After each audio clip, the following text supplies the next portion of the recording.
Main कुरा झगडा गरेर हो क्या यो सब बिग्रिने। पिएपछि झगडा गर्यो। नेपालीको पारा त्यही। हेलो गाइस, नमस्ते सबैजनालाई। के छ सञ्चार हुनुहुन्छ? म चाहिँ तपाईहरुलाई यस्तो चीज देखाउन गइरहेको छु जहाँ कि तपाईहरुले सुन्नु भइरा होला। नेपालीहरु धेरै रक्सी पिएर हैन समातेर नेपाल पठाउँछ भन्ने सुन्नु भएको होला। खासमा कारण यस्तो हुन्छ है। के कारण हुन्छ भनेपछि यहाँ चाहिँ म देखाउन गइरहेको छु तपाईहरुलाई। कस्तो भनेपछि यहाँनिर चाहिँ लाइसेन्स खोलेर अलरेडी बस्या हुन्छ हैन। लाइसेन्स खोलेर अलरेडी बस्दाखेरि कस्तोमा बस्या हुन्छ भने चाहिँ अब मेन नै जहाँ पाए त्यही बस्दैन क्या।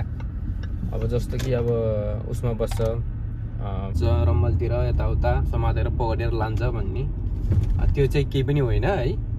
के रहेछ यसको वास्तविक म बताइदिन्छु। कसरी चाहिँ समात्दो रहेछ। म जाँदैछु, धेरै टाढा छैन, नजिकै छु हैन त। हेर्दै गर्नुहोस्, म बाटोको भ्यूहरू पनि देखाउँछु है त।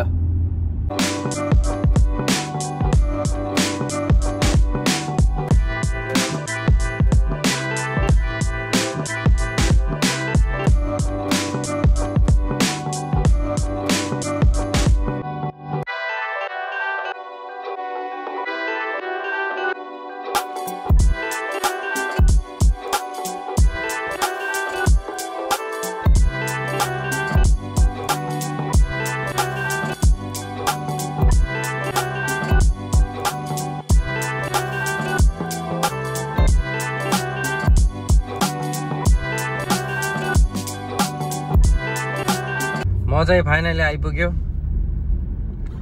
यो पाउने ठाउँमा हैन। स्मिसतिर आइसक्यो। यस्तोमा पहुँच म तपाईहरुलाई देखाउँछु। यो मार्केट हो, मल हो हैन। यहाँ चाहिँ जस्तो यस्तो हुन्छ क्या। अब बाहिर रम्मलतिर पियो भने चाहिँ अब इलिगल बेचेको पियो भने चाहिँ पक्रिएर लान्छ। त्यही पियो भने चाहिँ लाइसेन्स हुँदैन, केही पनि हुँदैन। तिनीहरूलाई बेच्ने पनि है इलिगल भनेपछि अब तपाईहरु बुझिहाल्नुहुन्छ। अनि यता चाहिँ यस्तो छ क्या।